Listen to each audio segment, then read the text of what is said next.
Presentamos 24 horas al día.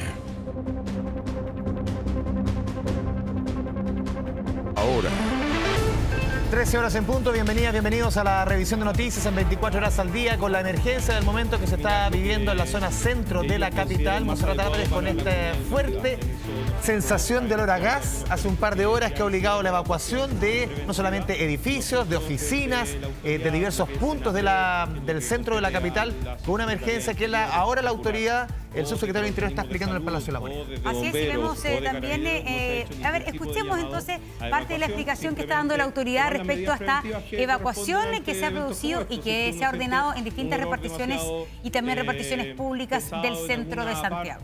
Puede ventilar, puede salir a una zona como se hizo acá en el Palacio de la Moneda, que salieron las personas al patio para poder estar en una zona de mayor ventilación. La nube de olor, lo que nosotros entendemos que se ha ido trasladando, y también por lo mismo no es raro que en otras partes de la capital se pueda estar haciendo algún tipo de llamada a las autoridades competentes, pero como le digo, no hay un llamado a la evacuación. Al contrario, lo que estamos diciendo es que retomemos nuestras funciones con normalidad, que los organismos competentes y técnicos están trabajando para identificar el problema.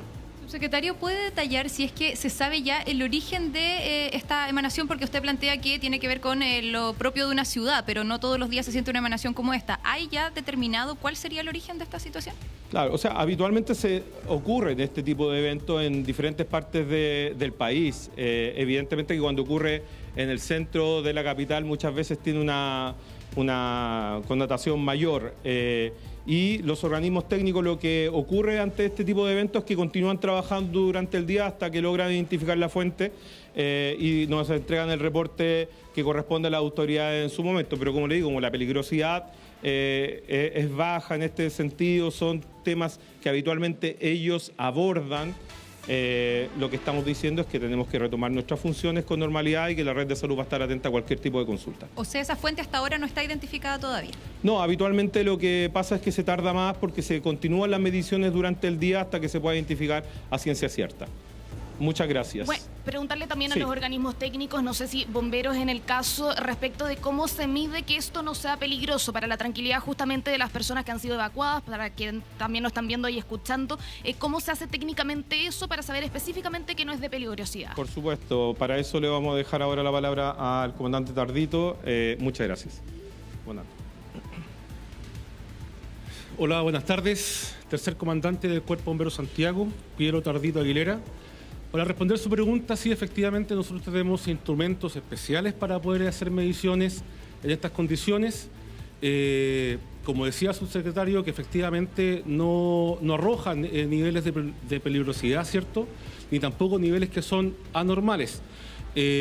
Para complementar lo que estamos viendo, el Cuerpo Bombero Santiago se encuentra con diversas máquinas que se encuentran en la zona cívica de Santiago, prestando la cooperación y prestando la ayuda a la gente que se siente nerviosa, que se sienta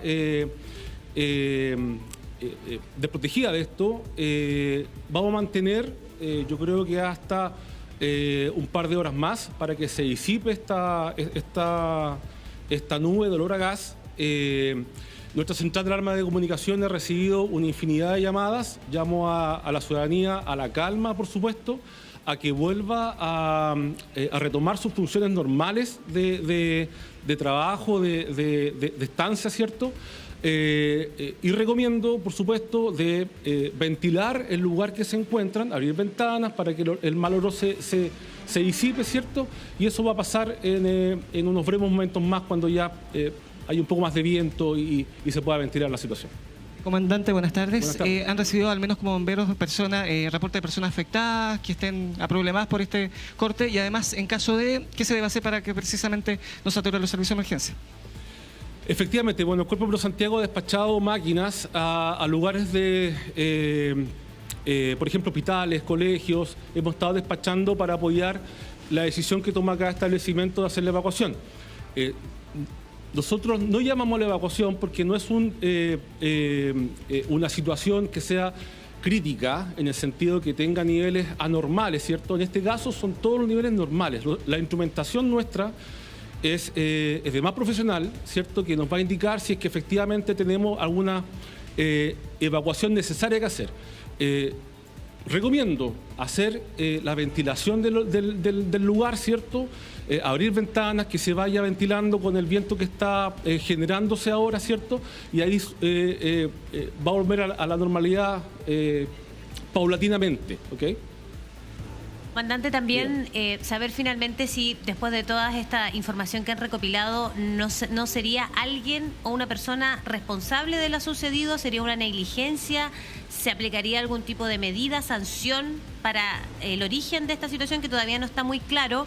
Pregunto si sería o habría ya identificada una persona, alguien que habría cometido una negligencia para que finalmente se produjera esta fuga de gas que ha generado finalmente, o este fuerte olor a gas que ha generado una evacuación preventiva en varios edificios del centro cívico. Respondiendo a su pregunta, yo le dejaría esa respuesta a los organismos más técnicos que nosotros. Lo que le puedo decir de que nosotros estamos acudiendo, estamos ayudando a las personas, ¿cierto?, para volver a la normalidad paulatinamente. Eso lo puede responder la SEC. Escuchábamos al comandante de bomberos haciendo una explicación, Monse, de la situación a esta hora en el centro de Santiago. Claro, se siente olor a gas, pero no es del nivel de acuerdo a la explicación de bomberos. O es pertinente que las personas tengan que volver o puedan volver a sus trabajos, a sus oficinas, donde estén, tienen que dejar la zona donde han sido evacuadas, no es peligroso, están monitoreando con máquinas especializadas. El fondo, el llamado es claro, es un llamado a volver a los lugares de trabajo, a los edificios o incluso a los lugares de vivienda, de residencia en el centro de Santiago, porque lo que en este momento puede sentirse aún como olor a gas no reviste ningún carácter de peligro para las personas. Sofía Carrizo, eso es súper claro el mensaje entonces de las autoridades. Tenemos altos equipos dispuestos ahí en la zona centro de la capital. Sofía Carrizo le ha estado tomando el pulso a esta emergencia que se ha vivido durante las últimas 2 horas. Sofía, vamos contigo. Claro, incluso hace tan solo minutos hacían el llamado para ingresar al Ministerio de Justicia. Incluso acá está el subsecretario estaba justamente ahí parado acá a las afueras del ministerio, pero bueno, han hecho el llamado ya a ingresar, accedido ya a este edificio, gran parte de personas que obviamente estaban realizando sus labores diarios y producto de esta evacuación de manera preventiva tuvieron que salir ante el llamado de emergencia. Pero bueno, no son los únicos lugares donde ya está retornando poco a poco a la normalidad, sino que mira, estamos justamente acá en Morandé con Moneda, acá en plena Plaza de la Constitución, donde Andrés y Monse veíamos lleno de gente, una gran cantidad de personas apostadas acá en las inmediaciones del Palacio de la Moneda. Sin embargo, ya el número ha disminuido considerablemente. Aún se mantiene personal de bomberos, al igual que personal de ambulancias, ¿no? En caso de que alguna persona eventualmente se sienta mal. Veíamos también escolares, pero bueno, Carabineros decía anteriormente que hay un número importante tanto de edificios públicos como también de edificios de empresas privadas que han realizado esta evacuación, pero de una manera muy tranquila. No ha habido algún tipo de desorden, de altercado, no, simplemente ha sido muy tranquila. Vamos a ver si es que podemos hablar con alguna persona, porque hay algunos que todavía no han retornado a su lugar de trabajo, a sus casas, algunos estaban realizando trámites y se topan con esta situación. Hola, ¿qué tal? ¿Cómo está? Buenas tardes. Consulta, ¿le tocó evacuar? Exactamente, sí. ¿Estaba en qué edificio, por ejemplo, acá del centro? Acá en el edificio acá al frente, en el piso 9. Ya, ¿y cómo fue la evacuación, por ejemplo? ¿Los notificaron? ¿Les hicieron bajar, por ejemplo, por la escalera? Bueno, en algún momento ya cuando se hizo como muy evidente, en este caso el olor a gas, nos dijeron que teníamos que evacuar por las escaleras y bueno, ya nos dimos cuenta que todo el edificio estaba evacuando. ¿Usted sintió el olor a gas? Sí, sí se sintió. ¿Cómo se sentía, por ejemplo? ¿Muy fuerte, muy pesado? O sea, al principio fue como muy imperceptible en realidad, no hubo, pero ya a medida que fue pasando el tiempo, ya más o menos como a las 11 que nos avisaron, ya estaba un poco más intenso. Pero no hubo personas, en este caso, que hubiésemos visto que hubiesen presentado algún síntoma ni nada, pero ya era un poco más perceptible el olor. Muchas gracias. Gracias. Jenny. Muchas gracias, Jenny. Bueno, ahí es importante, Monse y Andrés, el relato de la gente donde decía que en cierto punto ya se percibía muy fuerte el olor a gases. Vamos a seguir, obviamente, con la situación de emergencia aquí en pleno corazón de Santiago, pero de este punto nos trasladamos a otro y justamente allá está Dani Linares.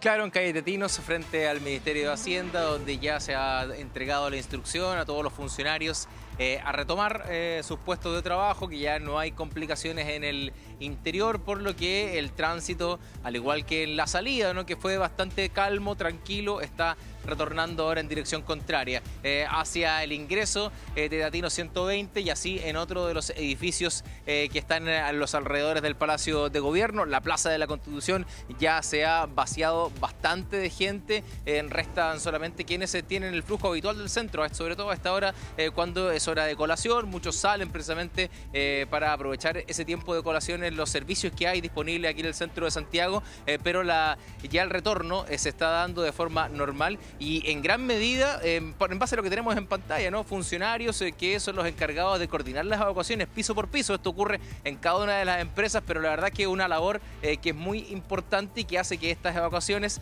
se hagan de forma tranquila, sin ningún tipo de inconvenientes. Son los que orientan a sus propios compañeros de trabajo en el piso correspondiente, les entregan los lineamientos de qué es lo que hay que hacer y luego ya una vez fuera los van acompañando en el proceso, también colaborándoles con mayor información. Ya les habían entregado hace un rato atrás que en una hora más eventualmente podían volver y precisamente en ese tiempo es que se dio ya el retorno de forma tranquila nuevamente hacia el interior de este edificio y de otros, pero es una labor de prevención de riesgo que es muy importante, que cuentan hoy día las empresas, pero que cuando lo vemos en la práctica, ¿no? Sin duda que se agradece contar con esa preparación y esa calma también de todas las personas al momento de enfrentarse a una emergencia, de hacerlo de buena manera, sin ningún tipo de inconvenientes y utilizando el espacio público en este caso, que era lo recomendado, ¿no? Lugar un espacio abierto, y eso también ha favorecido el corte de tránsito que se estableció en Teatinos para también permitir que las personas pudieran esperar en la calle sin ningún tipo de problemas adicionales a aquello, pero ustedes lo ven en la imagen, ¿no? La plaza ya luce completamente vacía, con todas las personas, la gran mayoría retornando a sus puestos de trabajo, otros que lo hacen también en dirección a los servicios que hay en el centro, aprovechando también el horario de colación para luego retomar sus funciones sin mayores inconvenientes. Pero al menos ya el movimiento de personas, ustedes lo ven, es mucho más calmo que hace algunos minutos atrás, pero eso sí, el corte de tránsito se mantiene, sigue estando suspendido el tránsito vehicular en calle Teatinos en dirección hacia la Alameda desde calle Agustinas. Ahora un poco más atrás también hay una interferencia de tránsito porque hay carros de bomberos que están apostados a la altura del Paseo Huérfanos, también de calle Catedral, por lo que también ahí el tránsito es un poco más lento, pero todos los vehículos deben doblar por calle Agustinas en dirección al oriente, no se puede transitar por Teatinos hacia la Alameda. Esta es una medida que se ha tomado en materia de seguridad para gestionar de mejor manera el flujo de personas en esta zona en particular, donde se acumuló, por cierto, una gran cantidad de personas al momento de iniciar esta emergencia, pero que ya al menos se ha dado por terminada en torno a la evacuación. Ya se le ha entregado la información a todos los funcionarios, todos los trabajadores también que estaban aquí a la espera de saber qué iba a pasar, bueno, que puedan retornar hacia sus lugares de trabajo, pero insisto en el punto en destacar la labor de todos los coordinadores al interior de cada una de las empresas que tienen una pega notable y así lo han demostrado, ¿no? En esta emergencia, de poder guiar a sus compañeros de trabajo y hacer que esta emergencia y esta evacuación se pueda realizar de forma tranquila sin ningún tipo de inconveniente. Eso quiere decir, Dani, que los planes DAISY, los ensayos, sirven. Para esto. Que es una cosa que en el fondo que no son solamente para eventuales terremotos, sino que son para todo tipo de emergencia. Sí, claro, identificar cuáles son las zonas seguras en cada uno de nuestros puestos de trabajo, saber quiénes son los que están a cargo ante una emergencia es muy importante para tomar buenas decisiones, ¿no? Cuando ocurren este tipo de situaciones, muchas personas tienden a desesperarse, a no tomar buenas determinaciones, y para eso contar con guías e información clara es de mucha utilidad, por lo que, claro, todos esos planes de prevención que se realizan habitualmente en lo cotidiano, en colegios, en empresas, en fin, que nos mantienen alerta, bueno, ahora se ponen en la práctica y uno ve los resultados también de cómo hemos ido aprendiendo, ¿no? La capacidad instalada que tenemos como sociedad para responder ante una emergencia.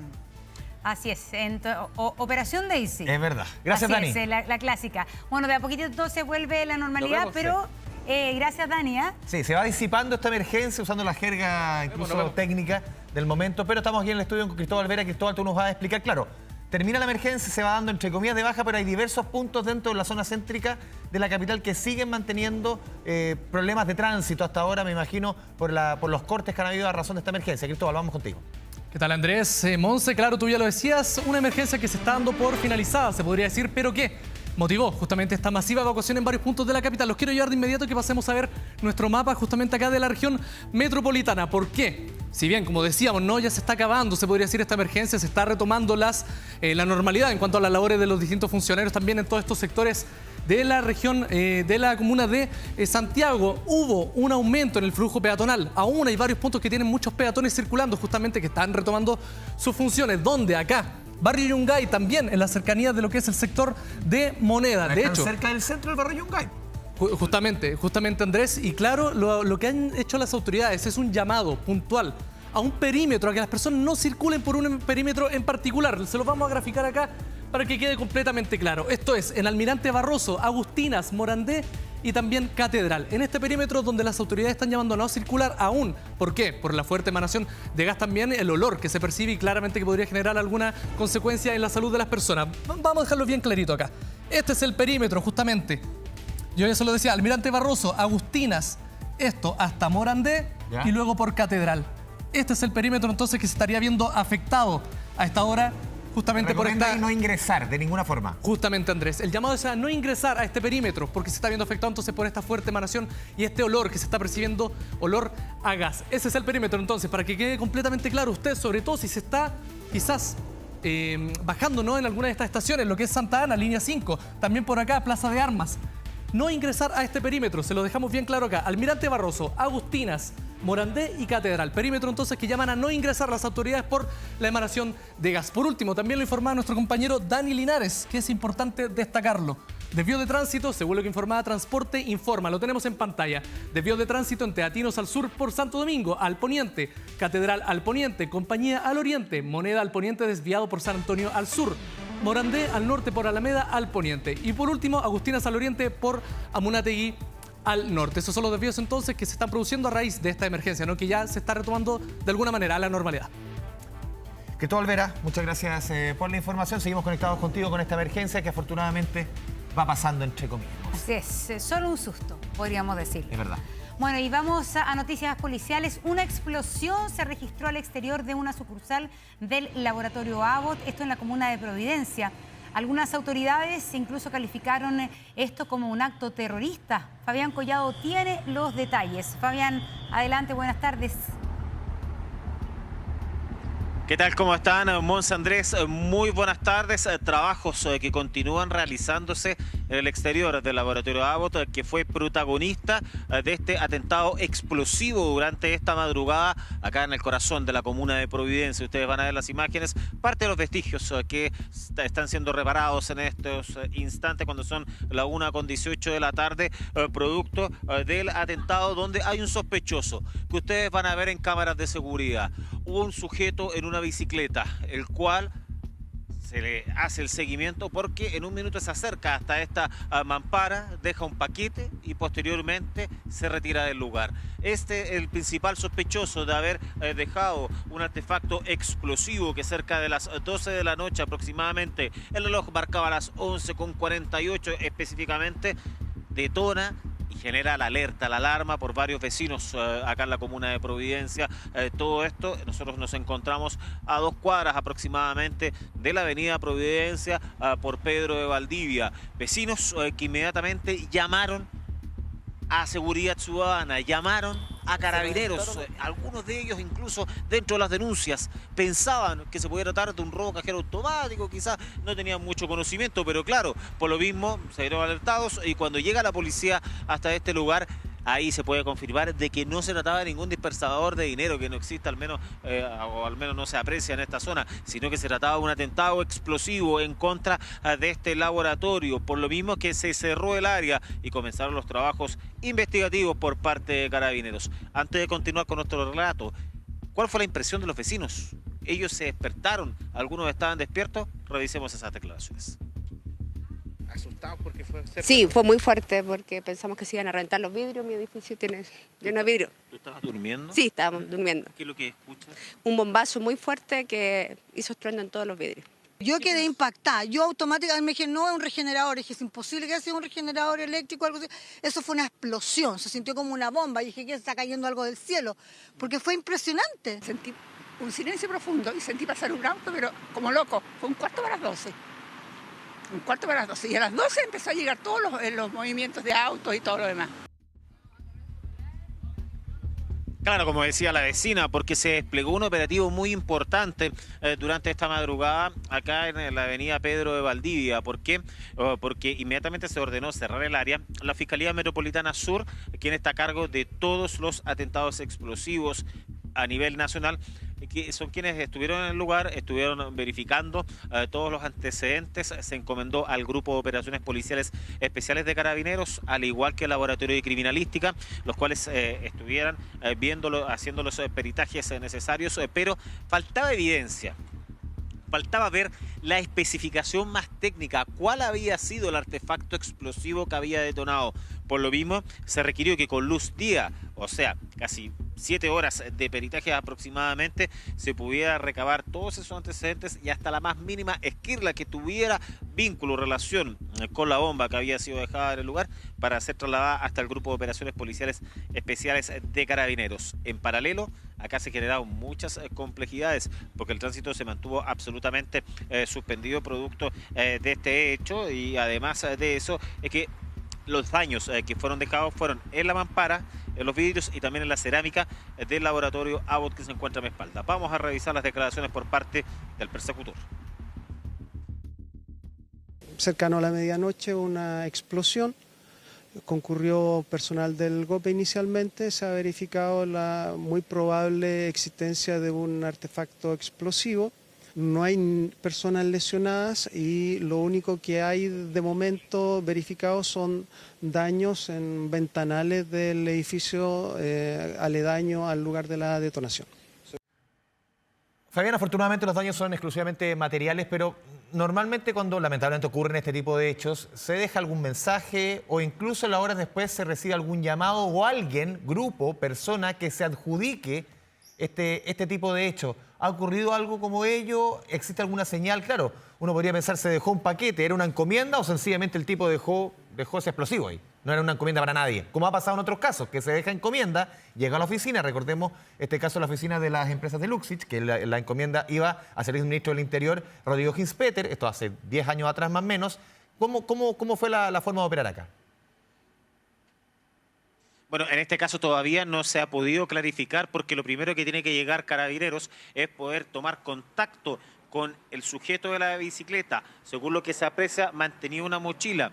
Todavía no se tiene claro si es que es a través de alguna aplicación de encomienda, de delivery o no. Eso es lo que primero que se tiene que detallar y en eso está trabajando Carabineros para luego poder confirmar o descartar que él tenga vínculo. Respecto a quién se ha adjudicado, hasta el minuto nadie. Lo que se ha analizado, 2 o 3 páginas de internet que son las habituales, donde grupos anarquistas reivindican que ellos están a cargo o ellos están tras algún atentado explosivo o no. Esto no ha ocurrido, al menos hasta ese instante. Panfletos tampoco. Eso sí, según el Ministerio Público y también Carabineros, se está analizando que, primero, hay una fecha conmemorativa para los grupos anarquistas que se acerca, que está muy próxima, podría tener vínculo con eso.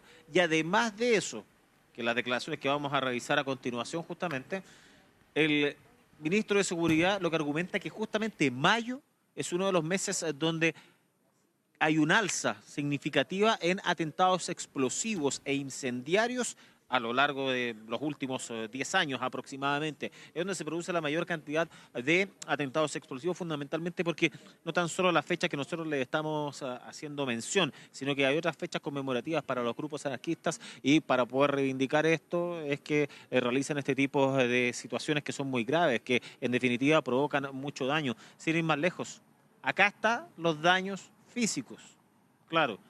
Hasta las 8:30 estuvo el tránsito suspendido en Francisco Bilbao.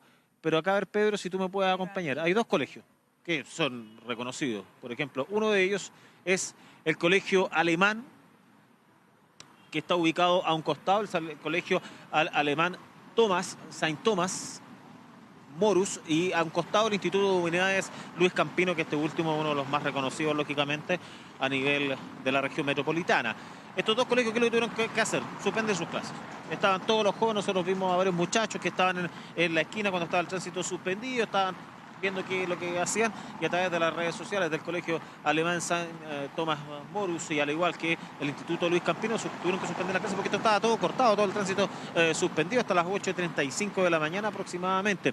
No hubo otra que hacer.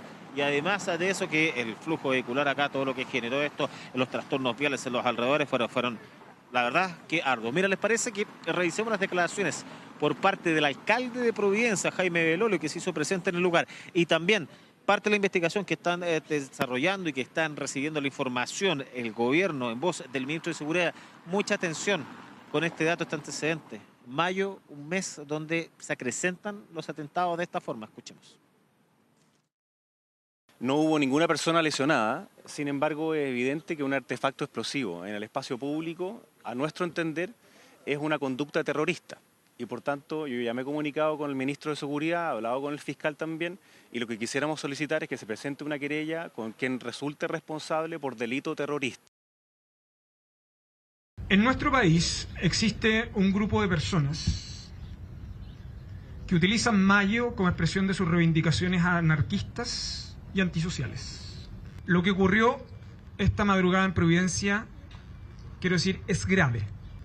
Pudo haber ocasionado daño a personas, no solo bienes. El gobierno no va a aceptar que grupos anarquistas o antisistemas amedrenten a la población.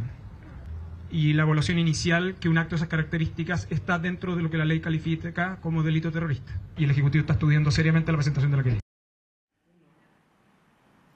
Así es, entonces, bueno, el alcalde de Providencia señala que esto podría ser un delito terrorista. Yo creo que es interesante el dato respecto a que mayo es un mes de alerta, en cuanto a es un mes significativo para los grupos anarquistas, donde en otras ocasiones sí se han adjudicado algún tipo de atentado. En este caso también, lo que uno puede ver, Fabián, es que aquí lo que se quiso es infundir temor, ¿no es cierto?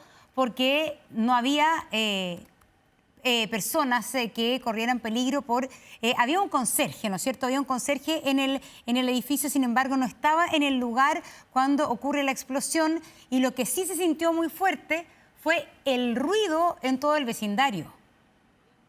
Fabián. De hecho, yo les podría decir exactamente el horario, la diferencia de horario cuando es dejado todo esto hasta el minuto de que se produce. Según el reloj marca 30 minutos antes a 45 minutos antes que fue dejado. O sea, tenía un reloj. El mismo sector, el mismo lugar. Exacto. Es decir, que estamos viendo cámaras de seguridad, a eso me refiero, Monse. Que probablemente, claro, yo a través de las cámaras de seguridad estamos deduciendo, pero claramente tiene que tener un temporizador, porque no fue dejado e inmediatamente detonó. O sea, tiene que tener un temporizador de al menos 45 minutos o una hora, según también las cámaras de seguridad, donde se aprecia el sujeto en la bicicleta, que es el principal sospechoso. Ojo, estamos hablando que es el principal sospechoso para las policías, el de la bicicleta. Todavía no se puede descartar ninguna otra teoría. Y una pregunta, pero acá, Fabián, en el lugar de un sector netamente de las oficinas. Sí, dime, Monse. Sí, y en esas imágenes que como principal sospechoso muestran a este ciclista, ¿habría puesto este artefacto, este paquete o encomienda debajo de esa banca que estamos viendo en pantalla? ¿Ese sería el lugar donde lo habría instalado? Es más cerca de la mampara. O más cerca de la mampara, y donde se puede estar el macetero, por ahí. Exactamente. Ya.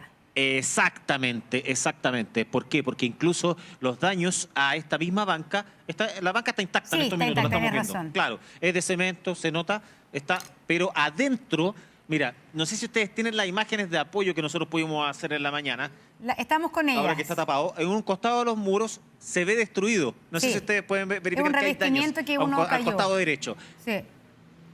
Exactamente, entonces ahí donde se producen los daños, además de la mampara netamente tal. Entonces ahí está justo el sector, como en esa esquina, por decirlo de alguna manera, donde fue dejado este artefacto explosivo que generó todos estos daños. Y para los costados, por los vidrios que está al lado, por ejemplo, el canal que está al lado, no hay mayor daño. ¿Qué es lo que se piensa? Que, como tú dices, para infundir temor, porque incluso sin bajarle el perfil para nada a esta situación que es muy grave, el artefacto explosivo que fue dejado sería muy artesanal. Al menos esa es la información que nos han entregado entre los equipos que han estado analizando esto, y sería demasiado artesanal incluso en comparación a muchos de los otros casos. ¿Y saben qué, muchachos? Respecto a la conmemoración netamente tal, mayo es un mes clave. ¿Y saben por qué? Porque lo que se sospecha la policía, lo que hay en mente de la fiscalía, es que la fecha que se conmemora, al menos nosotros hemos estado presentes en 4 o 5 atentados explosivos que han ocurrido durante los últimos años. O sea, es algo lamentablemente, al menos habitual. Dar el mensaje, claro, ese es el objetivo que quieren los anarquistas muchas veces, y por eso es que no lo vamos a entregar. Claro, así es. Fabián, muchas gracias por la información. Buenos días, buenas tardes. Sí, buenas tardes ya, sí.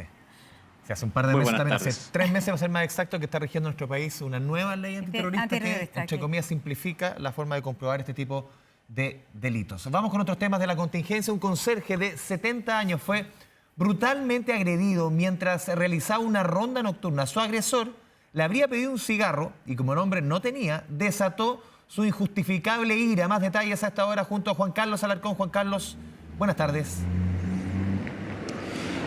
¿Qué tal? Buenas tardes. El agredido es don Guillermo Oyarzún, de 70 años, y el agresor Martín de los Santos Lehmann, de 32. Vamos a tratar de explicar lo que cuesta explicar, a ver si lo podemos hacer en movimiento. Este señor de los Santos venía, esto es versión de 24 horas, que hemos reporteado toda la mañana porque se ha hablado mucho y todo lo que se ha hablado, la verdad que más de la mitad es verdad y lo otro no es tan así. Este señor, según los testimonios que hemos recogido, venía de acá a la vuelta. Estamos en Avenida Vitacura, cerca del Jumbo Lo Castillo, para que usted se forme una idea. A la vuelta hay un club nocturno, donde esta persona ya había tenido problemas con seguridad ciudadana de Vitacura. Él se viene, estamos hablando el día viernes, 3:30 de la mañana aproximadamente, se viene caminando hasta este edificio. Este edificio no es habitacional, este es un edificio de oficina. Y don Guillermo es un señor jubilado de 70 años que hace 20 años que trabaja de noche. Sale don Guillermo ahí a la mampara a fumarse un cigarrillo en medio del turno a las 3:50 de la mañana. Este tipo se acerca y de manera inentendible, inexplicable, lo empieza a agredir de manera brutal. Brutal. Tanto así que le fractura la mandíbula y tiene la posibilidad de perder uno de sus ojos, la visión de uno de sus ojos. Al interior de este edificio habían 2 maestros eléctricos trabajando a esa hora, porque lamentablemente la cámara principal estaba mala. Lamentablemente no se puede ver la agresión porque justo esa cámara estaba mala. Se percatan que le están pegando a este señor, salen los 2 maestros eléctricos y le salvan la vida literalmente, porque según nuestros testimonios, si estas 2 personas no hubiesen salido, esta persona podría haber matado a don Guillermo. ¿Qué sucede? Se le tiran encima, el tipo huye, uno de los electricistas queda socorriendo a don Guillermo, aquí lleno de sangre, en este sector, el sujeto huye y un par de metros más abajo trata de meterse a otro club nocturno que se llama Candelaria. Pero hábilmente uno de los electricistas lo sigue, y lo sigue en compañía de Seguridad Ciudadana de Vitacura y les dice, él es. Y en ese instante y en ese momento, la Seguridad Ciudadana de Vitacura toma el procedimiento, lo detiene, lo lleva a una comisaría, es formalizado, está en libertad, en Pichilemu específicamente, con arraigo nacional y con firma mensual. Don Guillermo, en tanto, está hospitalizado, con múltiples fracturas, con la posibilidad de perder la visión de uno de sus ojos y no va a poder volver a trabajar más. Eso por lo menos nos ha dicho su familia hoy por la mañana. Tenemos videos, distintos registros que nos ha mandado la Municipalidad de Vitacura, registros que han captado nuestros equipos también de lo que pasó. Ustedes me ayudan con la vuelta del video porque hay una cámara de esta persona cruzando cuando ya ha agredido a don Guillermo. No sé si se puede ver, Monse, Andrés, porque una de las cámaras que está en la calle, específicamente del municipio de Vitacura, ¿no? Ustedes la están viendo. Sí, ahí este sujeto cruza la calle y se ve claramente, y ahí se ve cuando empieza, ahí se ve por lo menos un conato, y ahí se ve claramente la imagen, o sea, no hay mayores, no se presta mayores interpretaciones. De verdad brutal, va y viene y golpea al conserje de 70 años. Lo que es difícil de entender, claro, Juan lo que Carlos, pasa es que yo le pedí ayuda. Es que es difícil. Este hombre es un peligro público y solo está con firma mensual y arraigo nacional. Sí. Entonces, aquí la disparidad de criterios es difícil de entender. Porque la verdad es que aquí hay que esclarecer si está bajo los efectos del alcohol, de alguna droga, pero más allá de eso, la acción de este hombre es un peligro público, es un peligro para la sociedad, y la gravedad de las lesiones de don Guillermo también nos hablan de posibilidad, no sé, de un homicidio frustrado, por ejemplo, como una forma de categorizar este delito, ¿no es cierto? Yo les pedí ayuda porque estas imágenes recién fueron llegadas a nuestro equipo de trabajo por parte de nuestro editor policial ahí, Juan Manuel Barrera. Entonces yo incluso no tuve la posibilidad en el ajetreo del reporteo de verlas, pero las estuve viendo un ratito en el celular y son muy, muy fuertes. Varias cosas que desmentir. Este no es un edificio residencial, este es un edificio de oficina. El tipo no tiene ni residencia ni oficina acá. Don Guillermo estaba afuera, aquí en la mampara, fumándose un cigarro, porque eran cerca de las 4 de la mañana, estaban los electricistas trabajando al interior, y él salió y no se sabe si este tipo le pidió un cigarro, don Guillermo no lo tenía a mano o no le quedaban cigarrillos, y de un momento a otro lo empieza a agredir de manera brutal. Pudimos conversar con uno de los hijos. Don Guillermo tiene 5 hijos. Se gana la vida de conserje de noche, a todos los ha criado a puro empeño. Empezó a trabajar en la construcción y derivó de conserje. Es una historia que viven tantas personas en nuestro país, ¿cierto? Bueno, uno de sus hijos conversó con nosotros ayer por la noche. Él salió, se acercó a esta persona, le pidió un cigarro, que fue lo que me dijo mi padre, y mi padre le dijo que no tenía. Y se da media vuelta y el tipo por la espalda le pega 2 combos, tiene que haber sido con ambas manos, para poder dejarlo así aturdido y que caiga al suelo, y ahí siguió pegándole. Salgo en la parte donde está la ambulancia de urgencia y venía llegando una ambulancia de la Municipalidad de Las Condes donde venía él. Pero en este caso, cuando bajaron en camilla, no era mi padre, era otra persona que tenía su cara hinchada, su ojo muy mal. Claramente el testimonio, Juan Carlos, del terrible, hijo, un adulto... Sí, es estremecedor cómo quedó su papá, y un poco recoge lo que decías tú y también comentaba la Monse recién. O sea, si no aparecen estos testigos que afortunadamente hacen que esta historia termine de mejor manera de cómo pudo haber terminado, perfectamente el caballero, o sea, este tipo lo pudo haber golpeado hasta matarlo. Entonces, cuesta entender un poco lo que decía la Monse, que esté en Pichilemu cumpliendo arresto domiciliario. Ni siquiera. Confirma... Claro, confirma mensual y arraigo nacional. Arraigo nacional, un tipo que pudo haber matado a este caballero de 70 años. Es un punto. ¿Qué más se sabe de este sujeto de 32 años que estuvo a punto de matar a combos, literalmente, a combos, a un conserje? Y le pregunto a mi compañero, le pregunto a Freddy, ¿qué pasó, Freddy? Sí, me dice don Guillermo. ¿Y qué le pasó? Y ahí me dice, le pegaron. ¿Pero quién le pegó? Si don Guillermo es una persona mayor y tranquilo, respetuoso. Entonces, y ahí me dice un loco que creo que iba curado, me dijo, pensaría que le iba a hacer una pregunta cuando se le acercó y le empieza a dar, dijo, puros combos en la cara. Bueno, si no hubiese estado esos 2 electricistas haciendo arreglo al interior de este edificio de oficina, estaríamos contando otra historia. Una de ellos lo socorrieron, pudieron sacarle a este sujeto de encima, el sujeto arranca hasta el Club Candelaria, ahí es identificado por una de las personas, de estas personas que corren en la persecución, y llega Seguridad Ciudadana de Vitacura, toma el procedimiento, lo toma detenido y luego se va a la comisaría.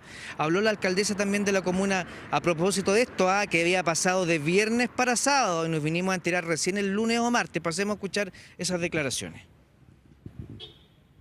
Lamentamos profundamente la agresión que sufrió don Guillermo, conserje en nuestra comuna, la noche del día sábado. Nosotros hemos ofrecido apoyo legal y psicológico y esperamos que este delito no quede impune. Esta persona está, reitero, en Pichilemu porque dio domicilio. Él dijo que tenía empresa, que era un empresario muy connotado, dijo que tenía empresa en Pichilemu y ahí es el domicilio que dio y tiene firma mensual y arraigo nacional, y según cercano estaba muy contrariado porque aparentemente esto le iba a impedir tener un viaje a el extranjero. Mientras tanto, don Guillermo está hospitalizado, va a tener que sufrir alguna suerte de operación y está tratando el equipo médico de salvarle un ojo, de que no pierda la visión de uno de sus ojos. No va a poder volver a trabajar más, eso nos ha dicho su familia. Es un hombre de 70 años que trabajaba todas las noches para llevar el sustento a su hogar, que simplemente salió a fumarse un cigarro a las 4 de la mañana del viernes y en un sinsentido difícil de entender este tipo sin mediar ningún tipo de provocación. Seguramente bajo los efectos del alcohol o de algún tipo de droga, eso es preliminar, pero según lo que se rumorea, los testimonios que hemos recogido acá, lo golpeó de manera brutal. Si no hubiesen estado esos dos trabajadores eléctricos, seguramente estaríamos, Monse y Andrés, hablando de otra historia. Y el sujeto preocupado de un viaje de trabajo, el nivel de frivolidad frente a lo que pudo haber significado el desenlace posible de esta historia. Afortunadamente, como decías tú, están esos dos electricistas, están esos dos testigos que pudieron intermediar, que pudieron ayudarlo. Esto hubiera terminado peor. Pero ahí un poco remarcar lo que decía la Monse, el tema de la justicia, que esté con firma mensual una persona que pudo haber matado a otra a combos, de verdad, sorprende. Ojalá que con estos nuevos antecedentes se puedan revisar las medidas cautelares. Juan Carlos, gracias por la información. Buenas tardes. Gracias, Juan Carlos. Vamos a la pausa, 13:43. Ya volvemos con 24 horas al día. Una familia sufrió un violento robo al interior de su casa, esto en Chicureo, comuna de Colina. Los delincuentes amenazaron con pistolas a los dueños de casa y a un niño de tan solo 7 años. Retomamos en contacto con Fabián Collado. Fabián, vamos contigo nuevamente. Sí, exactamente. Se trata de un hecho muy complejo, sobre todo considerando la presencia de este niño de 7 años. Y todos estos hechos ocurrieron al interior de una propiedad que está ubicada en la calle La Forja del sector del Remanso de Chicureo, cerca de las 3 de la madrugada. O sea, estaban todos durmiendo y es en ese contexto que este grupo de delincuentes vulneró los accesos de seguridad. Posteriormente ingresaron hasta el living comedor y luego a los dormitorios. Ahí intimidaron al matrimonio, intimidaron también al niño. Estaban todos encapuchados según los antecedentes preliminares. No hubo mayor interacción con el menor de edad de todas maneras, pero a los adultos les exigieron que se tenían que quedar callados, que no tenían que realizar ninguna acción inapropiada para los delincuentes para poder sustraer algunas especies, cargarlas en el vehículo familiar. Y acá una acción bien violenta con la cual están actuando los delincuentes es cuando aceleran el vehículo y sacan de cuajo la reja perimetral para poder fugarse en dirección desconocida. La familia, luego de esto, realizó una denuncia ante Carabineros. Ahí fueron los cuales llegaron a prestar contención y el Ministerio Público determinó que fuera la Brigada de Robos Centro Norte quien estuviera a cargo de toda la investigación, sobre todo considerando de que hay un niño de solo 7 años que estaba involucrado en medio de todo esto, que un niño que estaba durmiendo cuando se despertó con estos delincuentes que lo estaban asaltando, tanto a él como a sus papás. Afortunadamente todos se encuentran en buenas condiciones de salud. Todavía no está claro, no está individualizada la banda, pero se están analizando diversas cámaras de seguridad en el sector, tanto en los ingresos, en las salidas, para poder individualizar a estos delincuentes. Vamos a revisar antecedentes que entregó la PDI, quien está a cargo de la investigación.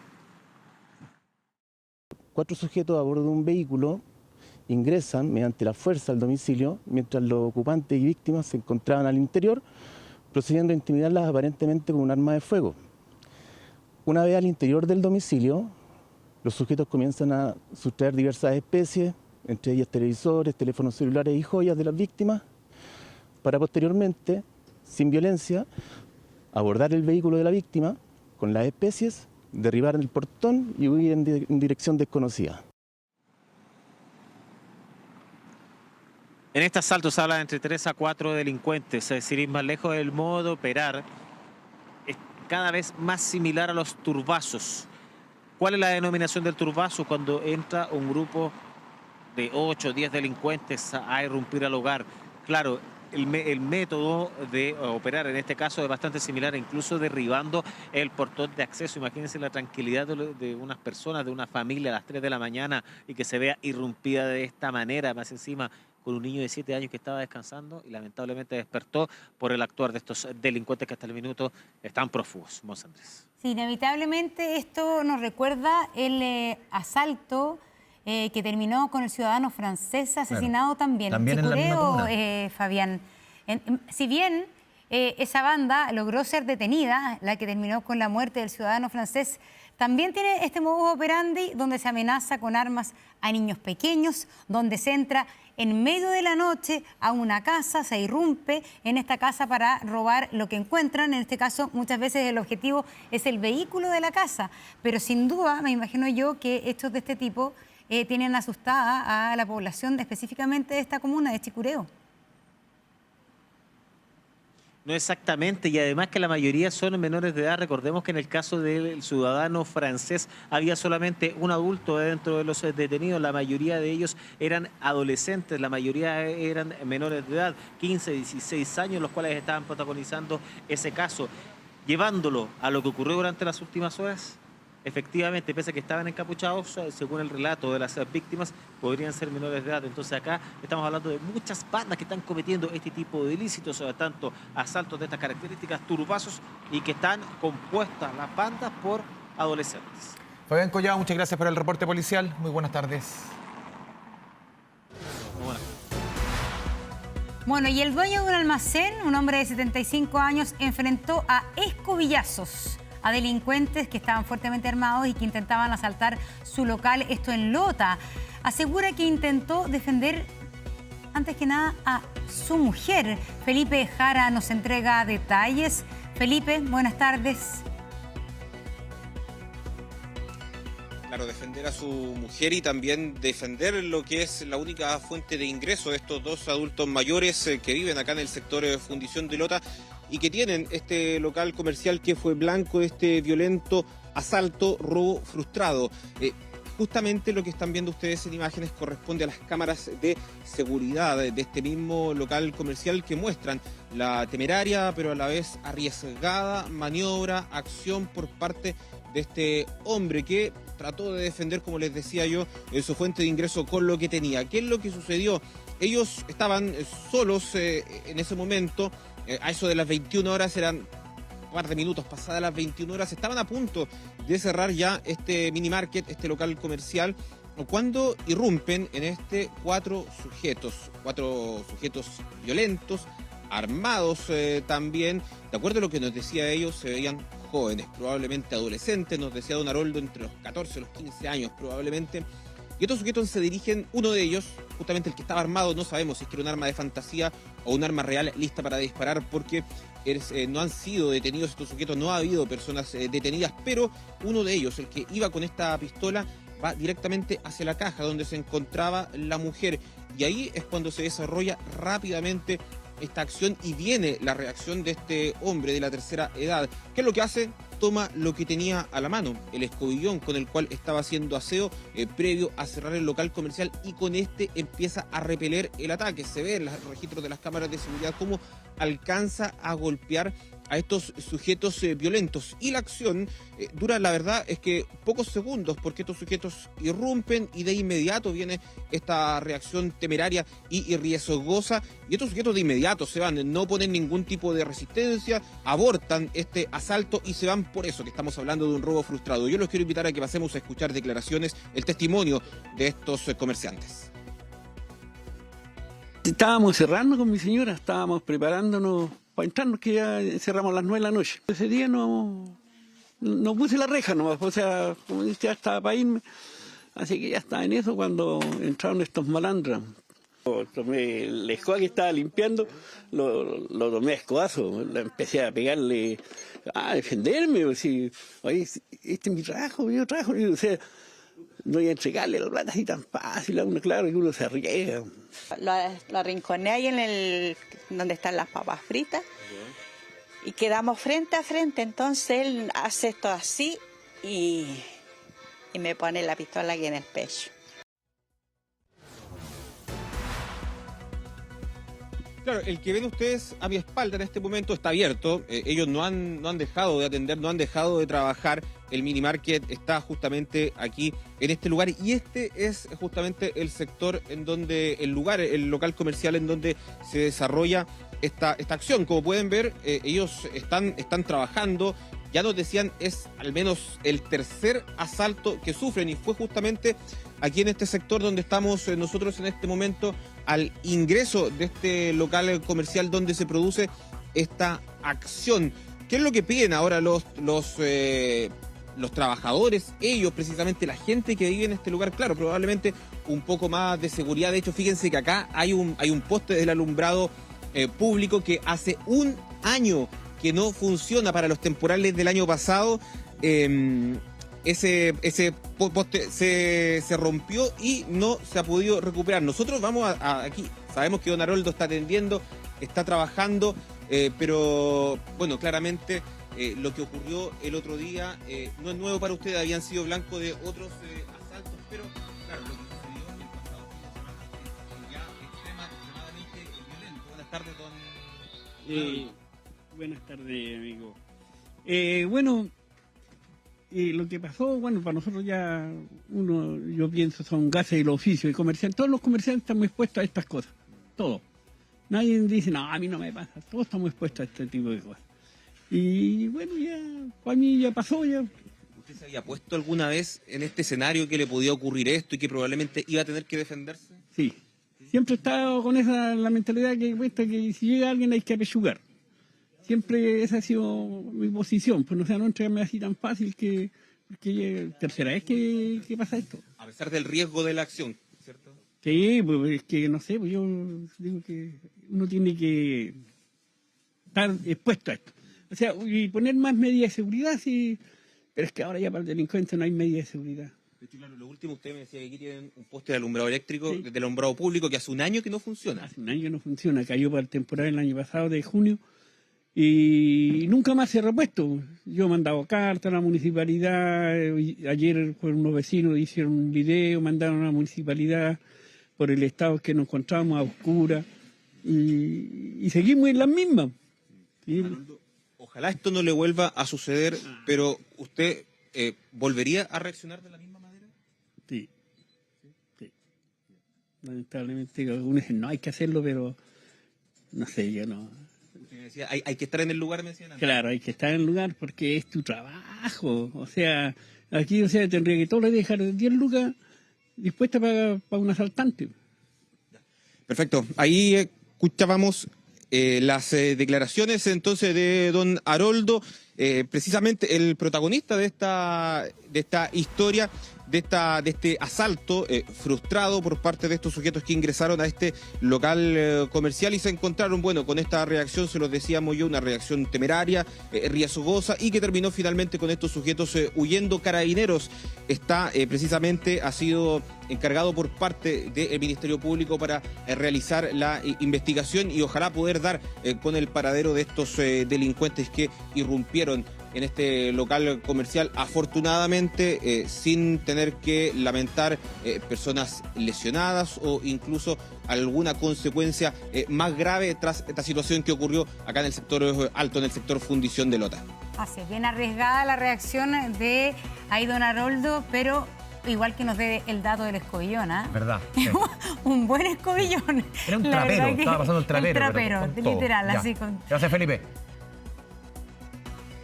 ¿Ya nos vamos a la pausa? Así es, nos vamos a la pausa y regresamos con noticias de último minuto. Hay noticias en el Congreso Nacional. Ya volvemos. Ya volvemos con 24 horas al día. Ahora. Les contamos que la Cámara de Diputados rechazó la acusación constitucional contra el delegado presidencial de la región metropolitana, Gonzalo Durán, y Giselle Vergara nos cuenta más detalles. Giselle, adelante. Hola, ¿cómo estás, Monse? Buenas tardes. 63 votos en contra, 63 a favor y 14 abstenciones. Con esto se rechaza la acusación contra el delegado de la región metropolitana, Gonzalo Durán, por parte de la Cámara de Diputados, una acusación constitucional que fue presentada por todos los partidos de oposición, la octava de este gobierno a propósito de acusaciones a autoridades de gobierno, un revés nuevamente para la oposición a propósito del uso de esta facultad que tienen los parlamentarios de fiscalización y la presentación de estas acusaciones constitucionales. Vamos a revisar de inmediato declaraciones del delegado de la región metropolitana una vez terminada esta votación en la sala de la Cámara de Diputados. Nos asiste la convicción de que esta atribución tiene que desarrollarse con responsabilidad y en ese sentido hemos señalado con la misma fuerza que teníamos el convencimiento de que no tenía ningún mérito jurídico y tal como ha señalado nuestro abogado Francisco Cox, tampoco tenía méritos desde el punto de vista de los hechos, que hemos actuado con responsabilidad, con diligencia frente a los hechos por todos conocidos. Sí, el delegado se refería a la falta de fundamento jurídico que fue planteada durante las últimas semanas aquí en la Cámara de Diputados y que hizo, por ejemplo, que partidos del centro se abstuvieran como uno de sus argumentos a propósito de esta acusación constitucional. Conversamos con el ministro Álvaro Elizalde, también con Henry Leal, jefe de bancada de la UDI, a propósito de esta acusación constitucional. Desde el ministerio, desde el gobierno, señalaban que esta herramienta lo único que ha generado durante el último tiempo la presentación de acusaciones constitucionales, como por ejemplo hacer perder el tiempo y dejar de lado el trabajo legislativo. Revisemos. En este caso se ha presentado una vez más una acusación constitucional inconducente e infundada. Las causales que establece la Constitución además para acusar a los delegados presidenciales son más restrictivas que respecto, por ejemplo, de los ministros de Estado. Sin fundamento se presenta esta acusación y hemos tenido el sistema político distraído. Hoy día podríamos haber tenido una sesión de sala para aprobar 3 o 4 leyes que el país necesita y sin embargo hemos estado horas debatiendo respecto de una acusación que no tiene sentido y que no tenía fundamento. Hubo un empate en las votaciones de a favor y en contra y esto lo resolvieron las abstenciones. Nosotros lamentamos profundamente que el Partido Demócratas haya decidido respaldar al gobierno, porque el voto de abstención de sus 7 diputados hicieron la diferencia. Parte de las declaraciones, las reacciones a esta hora después de haberse rechazado por la Cámara de Diputados a la acusación constitucional en contra del delegado Durán. Giselle, muchas gracias por la información. Buenas tardes. Bueno, lo estamos viendo en cámara. Nuevamente se registraron incidentes en medio de un operativo contra el comercio informal. Esto en Viña del Mar.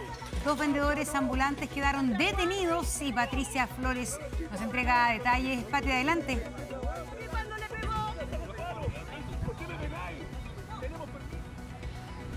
Buenas tardes, nosotros los saludamos desde Viña del Mar para contarles acerca de esta situación. Lamentablemente un episodio que se vuelve a repetir, esta vez en cercanías de El Mall, una fiscalización que finalmente terminó con 2 personas detenidas. 2 sujetos que tras este actuar protagonizaron un enfrentamiento con los guardias municipales, pero también con los efectivos policiales que llegaron hasta ese punto. Todo en medio de episodios constantes, por lo menos nosotros también hemos dado a conocer en jornadas anteriores acerca de estos enfrentamientos que cada vez parecen ir más al alza entre el comercio informal, pero también con aquellos que llegan hasta los puntos del centro de Viña Marino para ser fiscalizados. 2 personas terminaron detenidas, uno por ley de propiedad industrial y otro por oponerse al actuar de carabineros. De hecho, el primero de ellos fue sorprendido comercializando productos que infringían la ley de propiedad industrial, mientras que el segundo individuo, también adulto, se opuso de manera activa al procedimiento policial. Las imágenes son elocuentes y hablan por sí solas. La alerta sobre todo reposa en este punto de Viña del Mar. Estamos hablando de pleno centro, en donde más de alguna ocasión se han registrado episodios similares. Los invitamos a escuchar, por supuesto, las impresiones y el trabajo también desde la delegación que se nos comentó durante esta mañana. Yo le mostré mi permiso municipal que estaba vencido, pero estaba autorizada, pero nosotros teníamos autorización hasta el momento que nos volvieran a retirar de este sector. Los inspectores municipales fueron muy agresivos, fuimos golpeados, nos pegaron, entonces no corresponde. Ellos no te llegan diciendo párese, váyase, como debe ser Carabinero, no tenemos nada que decir. Carabinero se ha comportado de muy buena manera, pero inspectores siempre llegan con esa actitud. A mí me pegaron. Nosotros nos queremos formalizar, como lo dijo don Diego, porque ellos tienen buena idea, pero ¿cómo? De esta forma no se puede. Llama la atención el nivel de violencia que hay, particularmente en Viña del Mar, con el comercio informal. Ahí, como ustedes saben, nosotros estamos haciendo un trabajo primero en conjunto con la municipalidad. Estamos enfocándonos principalmente en algunos puntos estratégicos que tienen que ver principalmente con el comercio. Claramente las dudas van al alza con este tipo de situaciones. Nosotros lo hemos comentado en jornadas anteriores. Hemos podido ver que se han registrado episodios de similares características, por ejemplo, en el sector del Muelle Vergara, en donde también en al menos 2 ocasiones ha habido enfrentamiento entre el comercio informal, pero también contra aquellos que llegan hasta ese punto para fiscalizar. Ahora la situación se traslada hasta las cercanías del mall. De hecho, durante el fin de semana también se registró una situación muy similar a tan solo metros de donde fue esta nueva fiscalización, y ya sería con esta la segunda semana en donde nosotros hemos percibido este tipo de agresiones. Continuaremos muy atentos, por supuesto, al trabajo que pueda surgir entre las autoridades, pero también entre el municipio en este tipo de situaciones. Patricia Flores, muchas gracias por la información desde la región de Valparaíso. Buenas tardes. Tu bolsillo. Vamos con la información económica aquí en 24 horas al día. Esta es una tremenda noticia, es una excelente noticia para quienes están soñando con la casa propia. Ese sueño que para muchos se ve lejano. Lo comentamos hace algún tiempo acá. De acuerdo a encuestas, a rankings, 2 de cada 3 personas que sueñan con una casa propia, que quieren disponer de un crédito hipotecario, lamentablemente por las condiciones económicas, por las exigencias del mercado, no pueden acceder a la venta de una casa o un departamento. Entonces, esta ayuda que fue aprobada, y yo les voy a contar ahora, en el Congreso ayer, que fue una medida anunciada el mes de enero por el ministro de Hacienda, Mario Marcel, puede ser una tremenda herramienta para que muchos que ven lejano ese sueño se vea un poquito más cercano. Es una ayuda que la vamos a presentar a continuación. A ver, lo primero, fue aprobado este subsidio al dividendo, subsidio a los créditos hipotecarios allí en el Congreso. Corresponden 50.000 viviendas o 50.000 subsidios que van a ser entregados para todas las compraventas, escuche bien, desde el 1 de enero de este año, es decir, con efecto retroactivo. Si usted firmó una compraventa de una casa o un departamento nuevo, el 1 de enero de este año, de ahí en adelante, va a tener acceso a este beneficio, a este subsidio que entrega el Estado. La gracia aquí es dinamizar la venta de casas y departamentos nuevos en nuestro país. De acuerdo a la Cámara Chilena de Construcción, el stock de viviendas para vender es de más de 100.000 en nuestra economía. Entonces, aquí por lo menos con estas 50.000 viviendas que se pretende vender, 50.000 subsidios, puede ser una tremenda ayuda. Son viviendas de hasta 4.000 UF. 4.000 UF para abajo. De ahí para arriba no se puede acceder al subsidio. De 4.000 UF para abajo, 50.000 de estos subsidios. Vamos con la siguiente estación. Vamos explicando un poco los números de cómo funciona. A ver, ¿cuánto será la rebaja? Que es la pregunta central que se hacen todos los chilenos y chilenas. A ver, hoy día la tasa promedio de un crédito hipotecario es 4.4 más UF. Con este subsidio, el subsidio es de un 0,6%. Si yo le digo que es de 6 puntos porcentuales, le dice poco. Es de 0,6% el subsidio. Es decir, en matemáticas súper simple, esto puede tener obviamente que algunos ajustes, esa tasa baja a 3.8, de 4.4 a 3.8. A ver, hoy día hay 48.000 viviendas a la venta bajo 4.000 UF. Es decir, esta rebaja pueden acceder a 48.000 viviendas hoy día que tienen un precio bajo las 4.000 UF. Pero esta rebaja, ¿cómo se traduce? En matemática simple. El dividendo, ¿cuánto me cae? Vamos con la siguiente gráfica. Y aquí sí que le va a quedar claro la tremenda ayuda que puede significar este subsidio. ¿Cuánto cae el dividendo? Por ejemplo, una vivienda de 3.500 UF, es decir, bajo las 4.000, está dentro del cálculo. A 30 años plazo, el dividendo hoy, de acuerdo a los cálculos del Ministerio de la Vivienda, es de 678.000 pesos.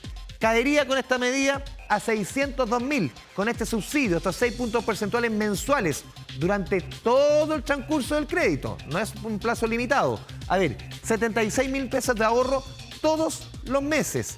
Esto trasunta al final, y lo vemos en la última gráfica, en un ahorro global de 27 millones de pesos en ese crédito. Si vamos sumando los ahorros mensuales, esos 76.000 pesos, al final en esos 30 años tiene un ahorro total de 27 millones de pesos. Solamente para personas naturales. Aquí no lo pueden comprar, no sé, pues personas que tienen sociedades o a través de empresas, no. Solamente personas naturales y lo que es importante, 24 meses de vigencia o hasta agotar estos 50.000 subsidios. En la medida que fue aprobada ayer por el Congreso, tiene que ser promulgada por el presidente de la República, Gabriel Boric. Monse, una tremenda ayuda, y lo decíamos, para las compraventas desde el 1 de enero, es decir, con efecto retroactivo del 1 de enero de este año, pueden acceder a este beneficio. Y así como hay buenas noticias en este aspecto, esta es una noticia que la verdad es indignante, yo creo que para la mayoría de los ciudadanos, porque al menos 25.000 funcionarios públicos salieron del país mientras estaban con licencia médica. La Contraloría ha informado que para esos trabajadores se emitieron más de 30.000 licencias. Felipe Gallegos nos entrega detalles. Felipe. ¿Cómo están? Muy buenas tardes. Claro, muchísima controversia está generando este informe de la Contraloría General de la República, que detectó que 25.000 trabajadores fiscales, estando con licencia médica, viajaron fuera del país. Así lo concluye justamente este informe emitido durante esta jornada. Pero revisemos mayor antecedentes. Claro, se trata de 25.078 funcionarios públicos quienes, estando justamente haciendo uso de su licencia entre los años 2023 y 2024, salieron del país. 69% de ellos está afiliado a FONASA y un 31% afiliado a alguna ISAPRE.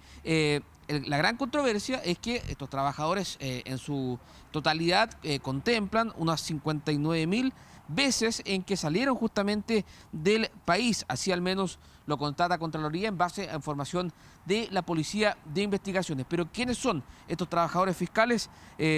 Hay cerca de 2.200 que trabajan en la Junji, 1.900 en Jardines Integra y 719 en la Municipalidad de Arica. Así se concluye justamente a partir de este informe, que está generando muchísima controversia y muchísima discusión pública. De hecho, ya en el Congreso se habla de sesiones especiales, llevar los antecedentes al Consejo de Defensa del Estado y diversas diligencias justamente en el marco del trámite legislativo. Revisemos declaraciones que se han dado justamente en el Congreso Nacional a propósito de este informe de Contraloría, que habla de 25.000 trabajadores públicos que, haciendo uso de su licencia médica, salieron del país. Esto es muy grave, y como es muy grave, nosotros como bancada de Renovación Nacional vamos a hacer una denuncia en la Fiscalía por fraude al fisco. Vamos a pedir que la Superintendencia de Seguridad Social se pronuncie, vamos a oficiar al Consejo de Defensa del Estado y vamos a pedir que se tomen todas las medidas para sancionar, y evidentemente lo ideal también para que sean desvinculados aquellos profesionales, funcionarios que hayan hecho mal uso de la licencia médica.